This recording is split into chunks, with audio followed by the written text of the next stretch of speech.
రాజధాని అంశం అనేది ఎంత ప్రాముఖ్యత కలిగింది అనేది మనకు తెలుసు. ఏపీలో ఎంత పోరాటం చేస్తున్నారో దానికి సంబంధించి ఒక్కొక్కరు మాట్లాడుతున్నారు, వాళ్ళకి సంబంధించి వాళ్ళు డిస్కస్ చేస్తున్నారు.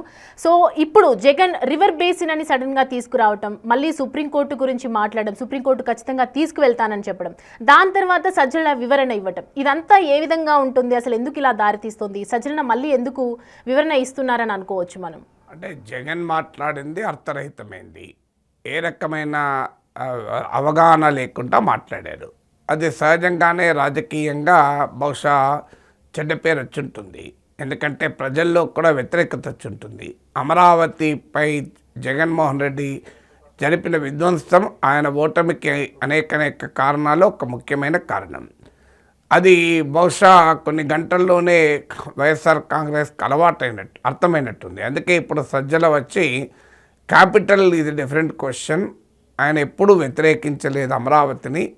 చంద్రబాబు అమరావతి క్యాపిటల్ అనగానే మనస్ఫూర్తిగా అంగీకరించారు. ఈ చిత్రం చూడండి మీరు, అసలు చంద్రబాబు బయట, నారాయణ బయటలు ఇవన్నీ ప్లే చేశారు. వాస్తవంగా అయితే జగన్ బయట, సజ్జల బయట ప్లే చేస్తే సరిపోతుంది కంపారిజన్గా. జగన్ ఏమంటున్నాడు, సజ్జల ఏమంటున్నాడు? సజ్జల క్యాపిటల్ అనేది క్వశ్చనే కాదు, క్యాపిటల్ జగన్ ఆమోదించాడు, మనస్ఫూర్తిగా ఆమోదించాడు. తాను ఇక్కడ ఇల్లు కట్టుకున్నాడు 2019 కన్నా ముందే, పార్టీ ఆఫీస్ కట్టాడు. ఇష్యూ వల్ల అమరావతి పేరిట చంద్రబాబు జరుపుతున్న స్కామ్ అని. జగన్ మాట్లాడిన దాంట్లో స్కామ్ ఇది అన్న పదం వాడాడు, కానీ అదొకటే వాడాడా? ఇది రివర్ బేసిన్లో పెడుతున్నాడు అన్నాడు. నేను నిన్ననే చెప్పాను, నిన్న మాట్లాడినప్పుడే రివర్ బేసిన్ వేరు, రివర్ బెడ్ వేరు. జగన్మోహన్ రెడ్డి రివర్ బెడ్ను రివర్ బేసిన్ కలిపి మాట్లాడాడని. సో రివర్ బెడ్ వేరు, రివర్ బేసిన్ వేరు, రివర్ షోర్ వేరు. సో నదీ గర్భం వేరు, నదీ ఒడ్డు వేరు, నదీ పరివాహక ప్రాంతం వేరు. ఈ మూడు వేరు వేరు. సో నదీ పరివాహక ప్రాంతం చాలా విస్తృతమైంది, విస్తారమైంది. అంటే ఇక్కడ మనకు జగన్మోహన్ రెడ్డి చేసిన వ్యాఖ్యల్లో అవగాహన రాహిత్యానికి పరాకాష్ట ఏంటంటే river basin, river bed, river shore, ఈ మూడు వేరు వేరు. నదీ గర్భంలో రాజధాని కడుతున్నారు అని ఆయన ఉద్దేశం, కానీ వాడిన పదం రివర్ బేసిన్ అని.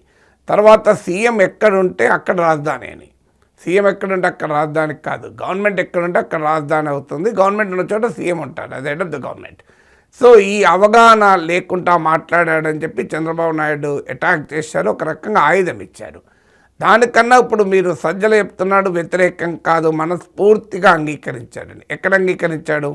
Even supreme court should take cognizance అన్నాడు. అంటే అమరావతి నిర్మాణాన్ని సుప్రీంకోర్టు కూడా అడ్డుకోవాలి అని చెప్తున్నాడు. అడ్డుకోవాలని పదం వాడలేదు, కానీ సుప్రీంకోర్టు కూడా దీన్ని ఆలోచించాలి, నదీ గర్భంలో కడుతున్నారు అన్నారు. ఇక దీనికన్నా అమరావతికి వ్యతిరేకమైన స్టేట్మెంట్ ఏమైనా ఉంటుందా?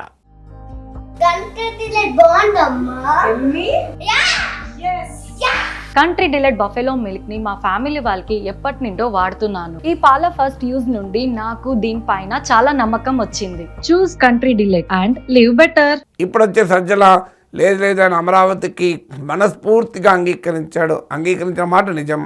2019కి ముందు ప్రతిపక్ష నేతగా రాష్ట్ర శాసనసభలో అమరావతికి మద్దతు పలికాడు. ఆ రోజుల్లో కూడా వాదన పెట్టారు, చూడు మా నాయకుడు ఇక్కడే ఇల్లు కట్టుకున్నాడు, చంద్రబాబు నాయుడు ఇల్లు కట్టుకోలేదు అని విమర్శించారు.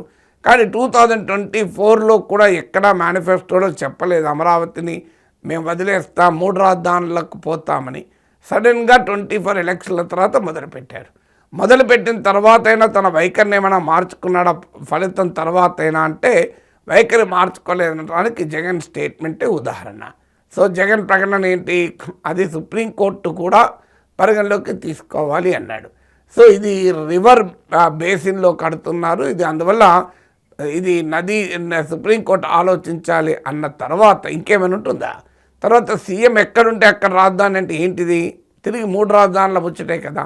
ఎందుకంటే 3 రాజధానులను జగన్ ప్రతిపాదించినప్పుడు కూడా ఇదే ఆర్గ్యుమెంట్ పెట్టాడు, సీఎం ఎక్కడుంటే అక్కడ నేను వైజాగ్ నుంచి ఆపరేట్ చేస్తాను అని. సో కొత్తగా ఏమీ అనలేదు. తర్వాత అమరావతి పైన 2 లక్షల కోట్లు పెట్టడం ఎందుకు అని గతంలో అన్నాడు, ఇప్పుడు కూడా అన్నాడు. సో సజ్జల మరి ఎందుకు ఈ వివరణ ఇవ్వాల్సి వస్తుంది? వితిన్ 24 hours 24 గంటలు తిరగక ముందే సజ్జల వివరణ ఇచ్చి కంప్లీట్లీ డిఫరెంట్ వర్షన్. ఇప్పుడు మీరు జగన్ అన్నది సజ్జల అన్నది పక్కన పెడితే అర్థమైపోతుంది కదా, సంబంధమే లేని వర్షన్ కదా.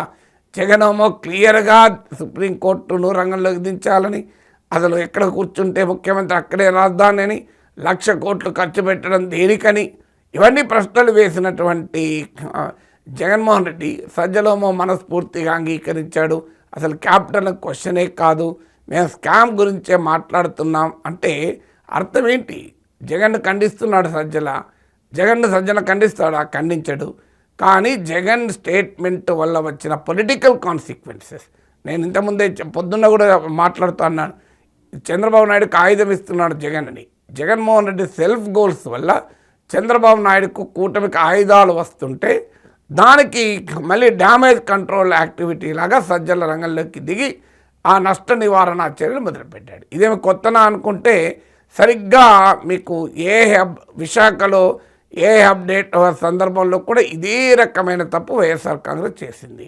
ముందు వైసీపీ నేతలు దీన్ని తీవ్రంగా విమర్శించారు. డేటా సెంటర్ వల్ల పర్యావరణానికి దెబ్బ తగులుతుంది, చెట్లుండవు, నీళ్లుండవు, డేటా సెంటర్ వల్ల ఉద్యోగాలు రావు అంటూ పెద్ద ఎత్తున అటాక్ చేశారు. మీకు సాక్షి మీడియాలో చర్చలు వార్తలు రాశారు. సడన్గా ఆఫ్టర్ కపుల్ ఆఫ్ వీక్స్ అనుకున్నాం, 1 వీక్ 2 వీక్స్ తర్వాత జగన్మోహన్ రంగంలో దిగి అసలు ఈ డేటా సెంటర్ మా హయాంలోనే వచ్చింది, మేమే కదా తీసుకొచ్చింది, డేటా సెంటర్లకు మేము వ్యతిరేకం కాదు అని మాట్లాడాడు.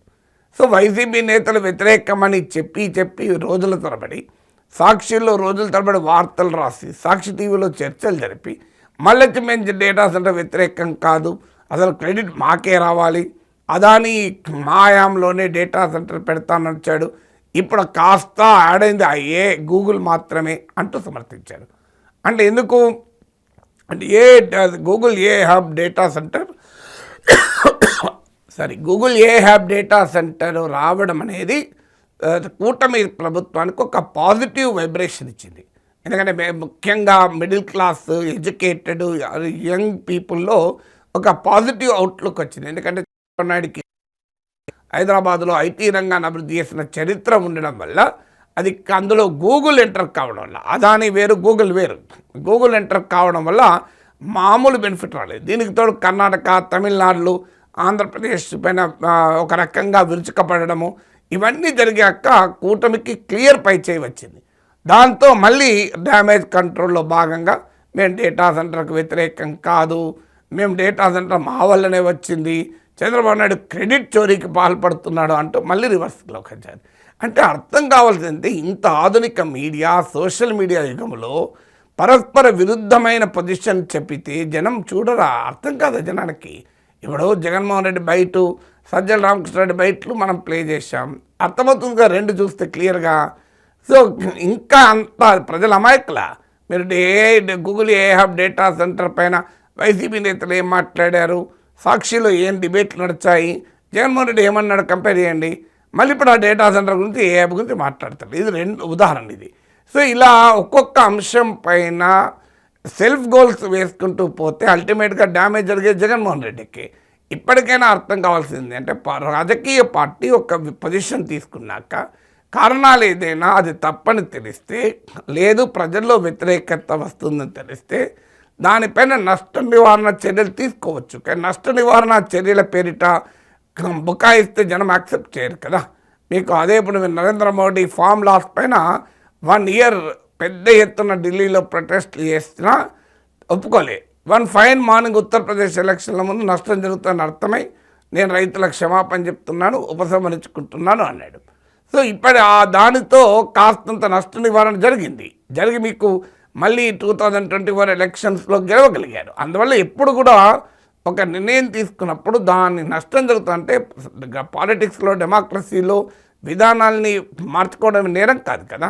సో ఇదే సజ్జలన్న మాట, మేము అమరావతికి వ్యతిరేకం కాదు, ఆయన మనస్ఫూర్తిగా అంగీకరించారు, చంద్రబాబు నాయుడు క్యాపిటల్ ఇక్కడ ప్రతిపాదించడంతో ఒప్పుకున్నాం, ఇక నుంచి దీనిపైన చర్చ లేదు అని కనుక చెప్పుంటే, జగనే చెప్పుంటే ఈ పంచాయతీ వచ్చేది కాదు కదా. ఆ తర్వాత మీరు రైతులకు మొదటి ఫేజ్లో రైతులకు ఎందుకు పట్టాలు ఇవ్వలేదు, ఎందుకు ఇంకా పట్టాలు చూపించడం లేదు, ఆన్ పేపరే ఉన్నాయి, ఎందుకు మళ్ళీ సెకండ్ ఫేజ్లో పూలింగ్ చేస్తున్నారు, మీరు ఇన్సైడర్ ట్రేడింగ్, స్కాము ఇవన్నీ ఏదన్నా కూడా కాస్తంత క్రెడిబిలిటీ వస్తుంది. ఇప్పుడు కంప్లీట్లీ రివర్స్ పొజిషన్స్, ఒక ఎండ్ నుంచి మరో ఎండుకు పోతూ ప్రజలంతా అమాయకులు అనుకుంటే ఎలా? దానివల్ల డ్యామేజ్ కంట్రోల్ కాదు, ప్రజల ముందు చులకనవుతారు.